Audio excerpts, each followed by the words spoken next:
প্রায় 4 দশক আগে 1979 সালে তেহরানের দেয়ালে দেয়ালে লেখা হয়েছিল, বিপ্লব মানে মুক্তি। ইরানের হাজার হাজার মানুষেরা উল্লাস করে অবসান ঘটিয়েছিল পারস্যের দীর্ঘ 2500 বছরের রাজতন্ত্রের। বিতাড়িত করেছিল রাজপুত্র মোহাম্মদ রেজা শাহ পাহলভিকে। কিন্তু আজ 4 দশক পর সেই একই তেহরানের দেয়ালে নতুন স্লোগান, জীবন, স্বাধীনতা, অধিকার। যে বিপ্লব একদিন মানুষের মুখে হাসি ফুটিয়েছিল, সেই বিপ্লবের ভ্যানগার্ডরাই আজ কেন আবার সাধারণ মানুষের চোখে ফ্যাসিস্ট হয়ে উঠল? কেনই বা ইরানের প্রত্যাশিত রক্ষকেরা কয়েক বছরের ব্যবধানেই হয়ে উঠল অত্যাচারী ভক্ষক? 1979 সাল। ইরানের রাজপথে তখন শাহ মোহাম্মদ রেজা পাহলভির বিরুদ্ধে নেমে এসেছে গণমানুষের ঢল। মজার ব্যাপার হলো, সেই আন্দোলনে কিন্তু কেবল মোল্লারা বা ইসলামপন্থীরা একা ছিল না। ইরানের কমিউনিস্ট দল, উদারপন্থী বুদ্ধিজীবী এবং ধর্মীয় নেতারা সবাই মিলেই একযোগে আন্দোলন গড়ে তুলেছিলেন। তখন সাধারণ মানুষ ভেবেছিল শাহের রাজতন্ত্র গেলে এক গণতান্ত্রিক ও ইনসাফ ভিত্তিক রাষ্ট্র আসবে।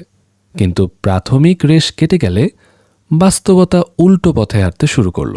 বিপ্লব সফল হওয়ার কিছুদিনের মধ্যেই শুরু হয় ভিন্ন মতামত ও আদর্শবাদী ধারাকে ঝেড়ে মুছে সাফ করে ইরান শুদ্ধিকরণ।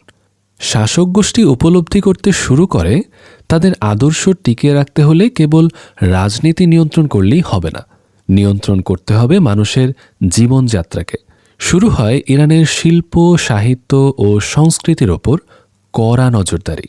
পারস্যের হাজার বছরের সমৃদ্ধ সাংস্কৃতিক ঐতিহ্যকে সংকুচিত করে আনতে থাকেন কেবলই ধর্মীয় কাঠামোর দোহাই দিয়ে।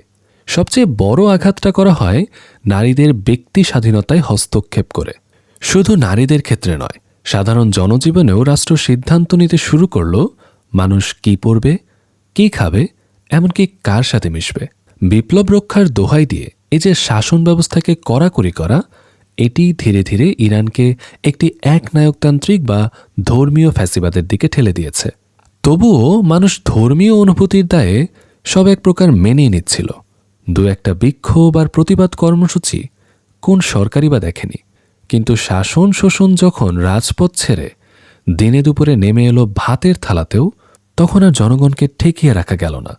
মুদ্রাস্ফীতি আকাশচুম্বী, মুদ্রার মান তলানিতে, শিক্ষিত তরুণেরা বেকার, রাষ্ট্র ধর্মের দোহাই দিয়ে তাদের উপর কঠোর আইন চাপাচ্ছে, অথচ জনগণের পেটের ক্ষুধা মেটাতে পারছে না।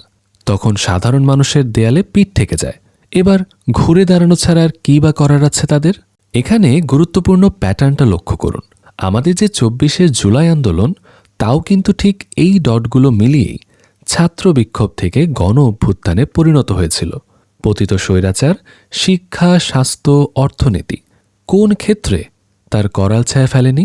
কিন্তু যখন টিসিবি ট্রাকের সামনে লম্বা লাইন দিয়ে লোকের দাঁড়াতে হয়েছে, যখন ভাতের থালায় নুন জোটেনি, যখন শেয়ার বাজারের দর পড়তে পড়তে নাবিশ্বাস ওঠার অবস্থা, তখনই স্লোগান চলেছিল, 1 2 3 4 স্বৈরাচার তুই গদি ছাড়। ইরানেও ঠিক তাই হয়েছে। অনেকে উষুম উষুম কেশে বলতে চান, বাংলাদেশ হোক বা ইরান, এই দেশগুলোর এসব জনরোষের পেছনে মহারাষ্ট্র, আমেরিকার এক মৌন সমর্থন থাকে। অনেক সময় নাকি সরাসরি সমর্থনই, তা থাকতেই পারে। কিন্তু তাতে কি আপনি আমেরিকা সরকারকে দোষ দেবেন, নাকি দায় চাপাবেন সেই সরকারের শাসনযন্ত্রের ওপর, যা সাধারণ মানুষকে ভাবতে বাধ্য করে নিজ দেশ নয় বরং বিদেশি শক্তি তাদের এই আধার রাত্রির বন্ধু হতে পারে?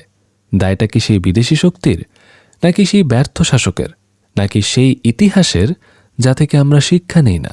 আমরা শিক্ষা নেই না যে নিজ সংস্কৃতিকে দেউলিয়া না করে বরং স্বজাতিকে আপনার করে নিলেই এই ঘৃণ্য পরিণতির সম্মুখীন হতে হয় না কোনো বিপ্লবের।